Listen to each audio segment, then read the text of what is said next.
வணக்கம். சற்று முன் கிடைக்கப்பெற்ற மிக மிக முக்கியமான செய்தி ஒன்று வெளியாகி உள்ளது.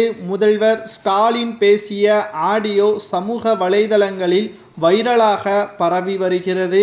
இதற்கு பின்னணியில் இருப்பவர் யார் என்ற உண்மை தற்பொழுது வெட்ட வெளிச்சத்திற்கு வந்துவிட்டதா? அதாவது கடந்த சில நாட்களாகவே அண்ணா பல்கலைக்கழக மாணவி விவகாரம் தமிழகம் முழுவதும் போராட்டத்தை எதிர்க்கட்சியினர்கள் நடத்தி வருகிறார்கள். குற்றவாளி என்னமோ ஞானசேகரனை கைது செய்ய விட்டாலும் குற்றவாளி பேசிய நபர் யார்? அதாவது அந்த பெண், பாதிக்கப்பட்ட பெண் கொடுத்த வாக்குமூலத்தில் தொலைபேசியில் ஞானசேகரன் சார் என்று பேசியவர் யார்?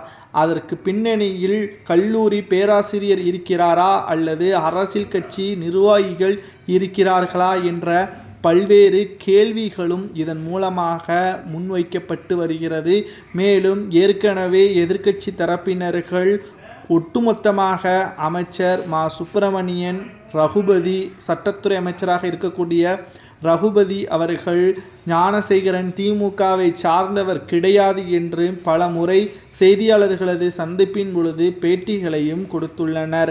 ஆனால் எடப்பாடி பழனிசாமி அவர்களும் அதிமுகவின் ஐடி விங்ஸ் தலைவர் சத்தியன் அவர்களும் ஆதாரத்தையும் வெளியிட்டுள்ளனர்.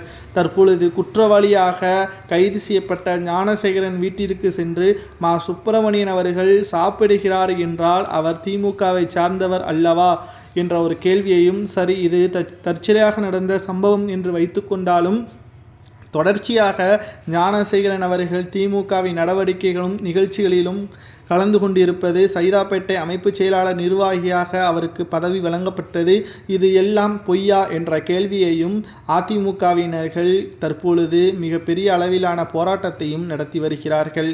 இந்த ஒரு வேளையில்தான் தற்பொழுது அமைச்சர்களுக்கு தொலைபேசியில் ரகசியமாக ஆடியோ ஒன்று பேசியிருக்கிறார் மு.க. ஸ்டாலின் அவர்கள். இந்த ஆடியோ தான் சமூக வலைதளங்களில் வைரலாக பரவி வருகிறது.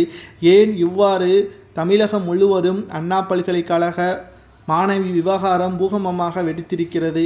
குற்றவாளியாக கருதப்பட்டவர் யாராக இருந்தாலும் அவர் மீது கைது நடவடிக்கை மேற்கொள்ளப்பட்டு வழக்கு பதிவு செய்து முடித்துவிட வேண்டியது தானே? எதற்காக இதற்கும் திமுகவை இழுத்து வருகின்ற சட்டப்பேரவை தேர்தலில் மிகப்பெரிய அளவிலான தோல்விற்கு வழிவகுக்கக்கூடிய வகையில் எதிர்க்கட்சியினர்கள் போராட்டம் செய்யக்கூடிய வழியில் ஏன் இதை இவ்வளவு அதிகமாக வைத்திருக்கிறீர்கள் என்று கடும் கோபத்தில் ஸ்டாலின் அவர்களும் பேசியுள்ளார்.